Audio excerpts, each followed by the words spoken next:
Welcome back to day number 3 of George Gerbil, right? Okay, the letter we're working on this week is the G, and the sound with this G this week is J. Gerbil reads J, J, J. Say it with me.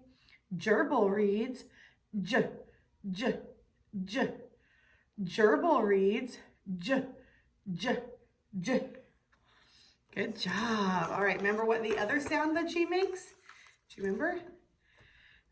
G for Gary Goldfish. Remember Gary Goldfish and building the garage for somebody that needed help with that? Remember Gary Goldfish. That was the other G. The other G sound was a G. This one's a J for gerbil.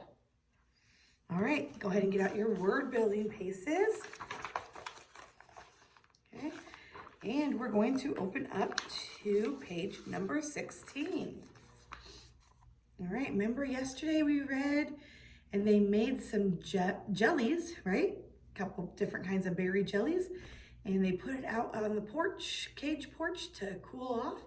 And then Daddy called and said that somebody in need needed 4 of them. So they went, Mama had told George Gerbil to go check on them and make sure they were cooling off good. And when he went out, he yelled for Mama to come. But then we don't know what happened after that, so let's find out. Then the gerbil's telephone jangled. Papa Gerbil called to give Mama Gerbil a message. A gentleman would soon drive up in his Jeep. The gentleman needed 4 jars of jelly for a needy family. But when George Gerbil went to check on the jelly, he was surprised. Instead of 4 jars on the porch, there were only 3 jars. That means 1 was taken. George Gerbil scratched his furry head. Oh dear, what has happened to the other jar of joyful gerbil jelly? Ginger Gerbil shook her head. I cannot imagine what has happened. Mama Gerbil looked up the street. Here comes the gentleman in the Jeep. We will just have to give him 3 jars of joyful gerbil jelly. Mama Gerbil planned. Tomorrow we will just have to make more jars of jelly for a needy family. George and Ginger Gerbil nodded. Mama Gerbil had done the right thing. The next day the Gerbils made 4 more jars of jelly. 4 jars of jelly were placed on the cage porch to cool. But when a brown badger came to get some jelly for his needy family, only 3 jars were left. Okay, I'm gonna flip one page. All right, there we go. See, he's holding 3 jars of jelly. What is happening to our jars of jelly? Asked George Gerbil. I'm going to watch our jelly jars very carefully tomorrow. The next day, the Gerbils made 4 more jars of joyful gerbil jelly. 4 jars of jelly were placed on the cage porch to cool. George Gerbil peeked out the large cage window every few minutes. George Gerbil looked at the 4 jars of jelly again and again. All 4 jars of jelly are there, George Gerbil called to Mama Gerbil and Ginger Gerbil. But when a brown and white lady giraffe came to get some jelly for her family, only 3 jars of jelly were left. So jing, jing, jing, jing went Mama Gerbil's little bell. Mama Gerbil called a meeting. George and Ginger Gerbil, I have been helping you to learn to think, said Mama Gerbil. George Gerbil nodded his head. Ginger Gerbil nodded her head. Well, continued Mama Gerbil, now is a time when we must think very hard. We just must find out where our other jars of joyful gerbil jelly are going. What do you think? I will not budge from this bridge until we solve the mystery of the missing jelly, said George Gerbil as he sat on the gerbil bridge.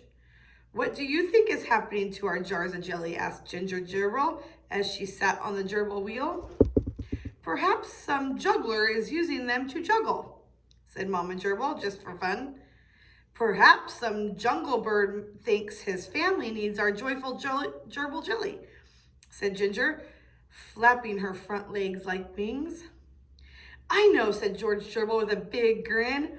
Major General Gerald Jones is building a large bridge for his army chiefs. That was a mouthful. He is using joyful gerbil jelly to hold the bricks together. George Gerbil laughed and jiggled so hard he rolled over. Oh me, oh my, chuckled Mama Gerbil as she wiped happy tears out of her eyes. George Gerbil nudge yourself off the Gerbil bridge. You may go outside with Ginger Gerbil to look for clues. I will look for clues inside the cage. George Gerbil ran across the little Gerbil bridge. Ginger Gerbil jumped off the Gerbil wheel. George Gerbil joined paws with Ginger Gerbil as they walked down the path together. Look for clues, George Gerbil, Ginger Gerbil reminded her little brother as they trudged along. George Gerbil looked under some shiny rocks. Ginger Gerbil scampered to look behind a little juniper bush. George Gerbil looked up and down. Ginger Gerbil looked left to right. George and Ginger Gerbil looked all around, but they had not seen any clues. George Gerbil and Ginger Gerbil could not tell what had happened to their joyful gerbil jelly. Okay, flip your whole face over. George and Ginger Gerbil had walked into some tall grass. The green grass was much taller than George and Ginger Gerbil. George looked around. All George Gerbil could see was tall green grass. Where are we? Ginger Gerbil asked George Gerbil.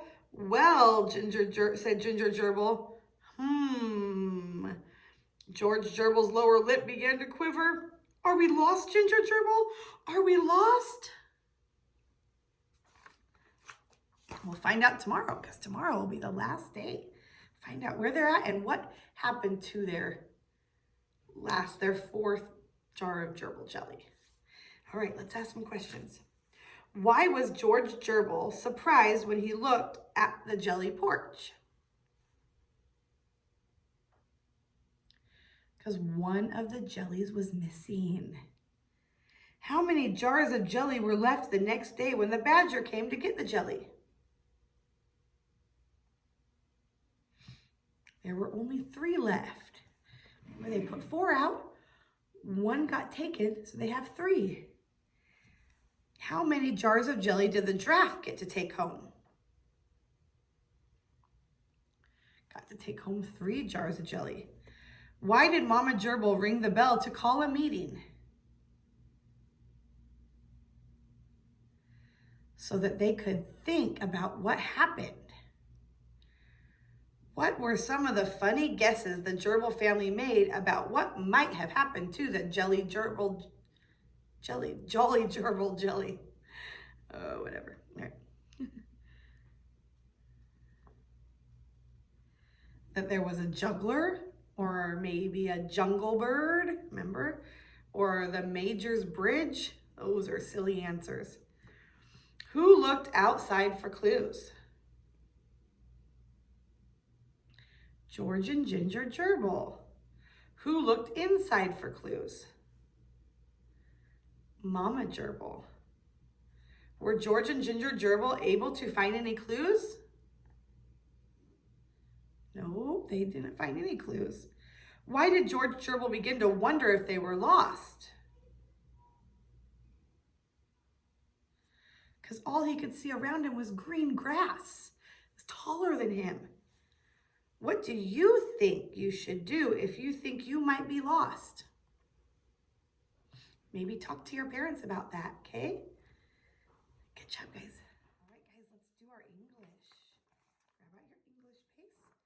Turn to page 15. I think there's some animal friends that we've learned this year so far on here. Yep. There are. All right, I think they're recent ones that we've learned since we've been home. All right, with your finger, point to each animal as it is named, okay? Emu, emu. Ape, ape. Zebra, zebra. Yak, yak. Ox, ox. They kind of look the same, right? An ox and a yak. Threw me off for a minute. Quail, quail. Vole, vole. Gerbil, gerbil. All right, these are all ones that we've learned in the last few weeks. Okay, now listen carefully. Then with your pencil, circle these 3 animals. Okay, are you ready? Get your pencils ready. And listen as I say these sounds and animals, and you're gonna circle them with your pencil. Okay, ox reads x, x, x. Ox reads x, x, x. You should have circled this one right here. This is the ox, remember? Because the yak, Yalta Yak went ice skating with his grandpa, remember? So we're doing ox. Ox reads, say it with me, x, x, x. Ox reads, x, x, x. Has the x sound in it. All right, let's do the next one. Find on this page the next one. I'm not going to help you this time, okay? Quail reads, qua, qua, qua. Quail reads, qua, qua, qua. Find the quail on this page and circle it with your pencil.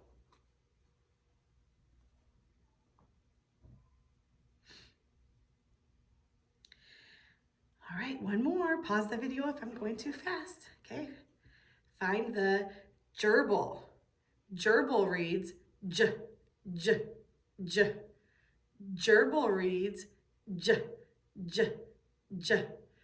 Find the gerbil on the page and circle it with your pencil. All right, and that's it for that page. We're gonna flip the page over. You're gonna see a bunch of letters with the big G's and little G's. Remember, these are the letters we're looking for. Okay, listen carefully. We want to make some of these badges look bright and shiny.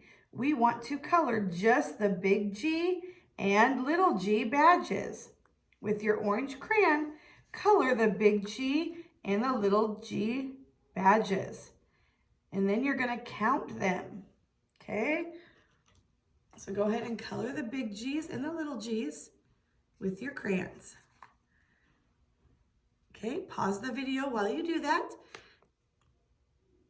And then we're gonna count the big G's and the little g's, okay? 1, 2, 3, it's hard, 4, 5, 6, 7, 8. So you should have 8 total big G's and little g's. All right, that's it for English. Go ahead and pause your video to finish that up. All right, let's get out our social studies and do our social studies Bible story. Okay, we're gonna open up to page 17. If you haven't noticed, I am recording on different days for one day because I see my clothes are changing, so it's a little bit weird, but it's been kind of an off, busy, crazy week, so. All right, sitting on the window ledge. Tap, tap, tap. Someone was walking down the street. It was a young man. He was walking down a stone street. It's a street made of rocks. The young man's name was Eutychus. It's a mouthful. Eutychus. All right. I want to hear Mr. Paul talk about Jesus, said Eutychus. He hurried down the street. I must hear Mr. Paul talk tonight. Eutychus walked until he came to a very, very tall house. It seemed as if the house was lonely and empty. Everything was dark inside. Then he looked up, up, up. He looked up to the very top of the house. There, near the top of the house, was a little room. He smiled. He could see lights shining in the little room. I must go up, up, up to the little room, said Eutychus. Mr. Paul is there. Mr. Paul is telling people about Jesus. Quickly, he walked around the house. He began to climb the outside stairs. Climb, climb, climb. Eutychus climbed the stairs as fast as he could. Climb, climb, climb. He kept climbing until he reached the very top. He walked to the little room and opened the door. The little room was full of people. The little room was full of people who were listening to Mr. Paul. Eutychus looked around as he stepped into the room. There was no place to sit. The benches were crowded. Everyone was squeezed together on each bench. There was no place for him to sit. I want to hear Mr. Paul talk about Jesus, he thought. I must sit somewhere. At that moment, he noticed a window. The window had a wide ledge. The window ledge was almost like a little bench. Eutychus slipped over to the window. He sat down on the ledge. Now he could hear Mr. Paul. Mr. Paul was talking about Jesus. Mr. Paul was talking about God. Bzzz, a little fly landed on the window. It landed near Eutychus.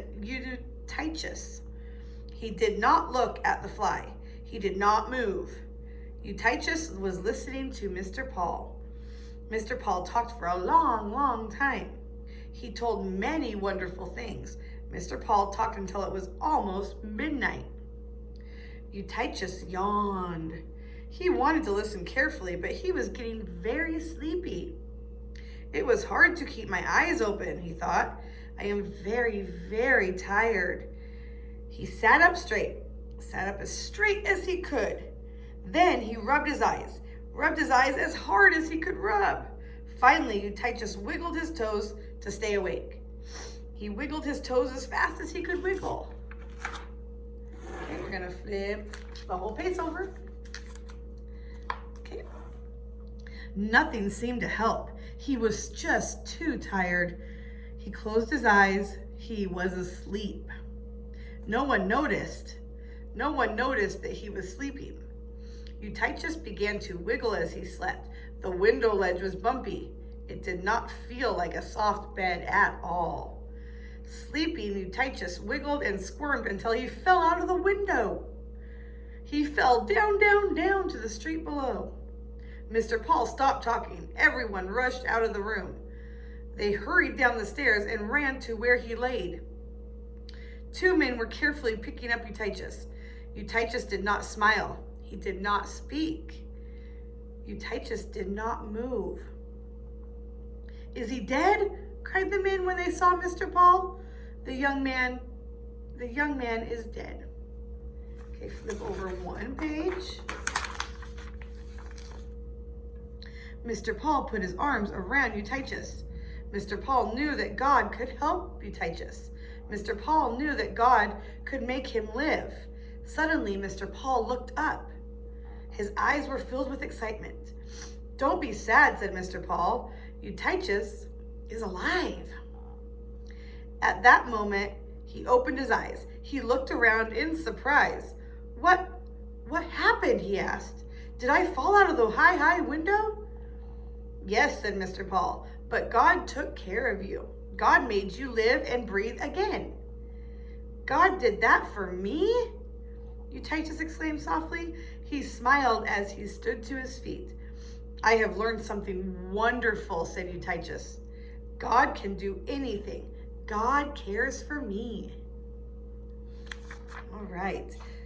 I may or may not have said that name right, but we'll go with it. All right, guys, let's do our scripture memory verse. Okay, remember it's Psalms 1. And so far we have, blessed is the man that walketh not in the counsel of the ungodly, nor standeth in the way of sinners.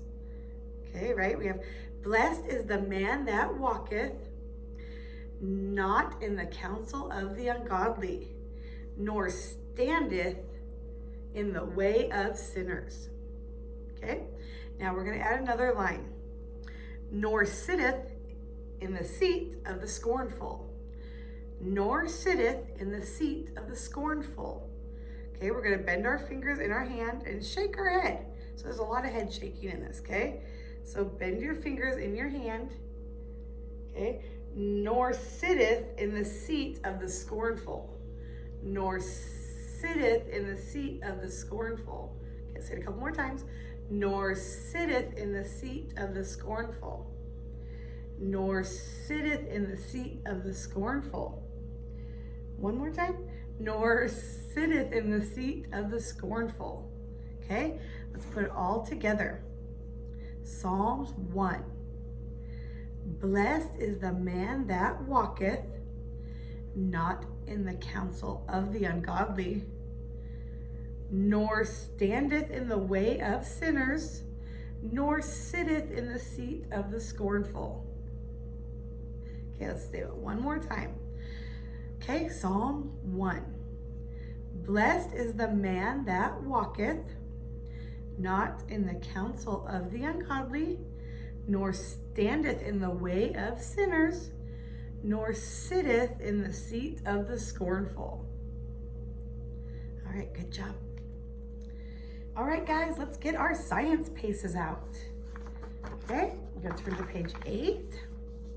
See a flower, and then a bunch of different vegetables, okay? Now listen carefully. We are learning that some plants are good for food. We use different parts of the plants for food. Then when we eat corn or rice, we are eating the seed of the plant. When we eat carrots or potatoes, we are eating the roots of the plant. When we eat lettuce, we are eating the leaves of a plant. Celery is the stem of a plant. When we eat cauliflower, we are eating the flower of a plant. Apples, bananas, and oranges are the fruits of other plants. Now think, then say the word that will finish each sentence. When we eat a carrot, the part of the plant we are eating is the what? Remember? So here's the plant, here's a plant. They're just using this as a reference. Okay, when we eat a carrot, the part of the plant we are eating is the what? The root. See, this is the root. Grows underground. So carrots, potatoes, radishes, those are all root plants, okay? Because they grow under the ground. When we eat lettuce, the part of the plant we are eating is the what? That is the lettuce. It's the leaf. I don't recommend eating leaves off of flowers. They're just using this as an example of different parts of a plant. Okay, when we eat celery, the part of the plant we are eating is the what? The stem. See the stem? When we eat cauliflower, the part of the plant we are eating is called the what? The flower. See how it has leaves around it and then it comes up? It's called the flower of the plant. Okay, but don't really go out and eat flowers and stuff. With your pencil, draw a line from the carrots to the part of the plant from which it comes. Okay, so to put your pencil on the carrots, and you're going to draw a line from the part of the plant from which it comes. Remember, it's a root plant. So draw a line from the carrots to the roots.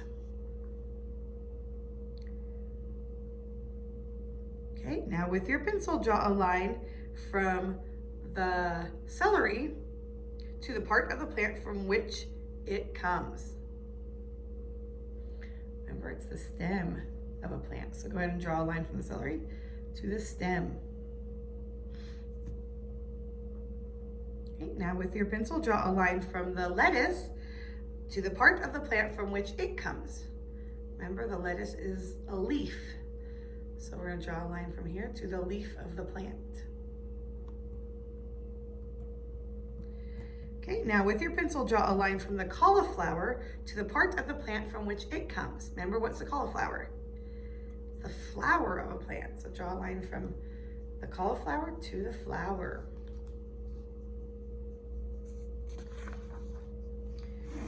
All right, so now we're going to flip one page to page 9. If I move too fast, pause the video so you can get to that page, okay? Okay, listen carefully. We know that people eat plants for food. Animals eat plants for food too. Cows eat grass. Grass is a kind of plant. When cows eat lots of green, healthy grass, they are able to make delicious milk. We need to drink plenty of milk to stay healthy. The next time you see cows chewing grass in a pretty green field, remember, they are using plants to make good milk for you, just as God planned. Animals eat grass, leaves, and other plants to keep their bodies healthy too. When we eat meat that comes from these animals, we know we are eating meat that is good for us. Thank you, God, for giving us plants. With your pencil, circle the plants that God has given us. Okay, so look on this page. Circle the plants that God has given us.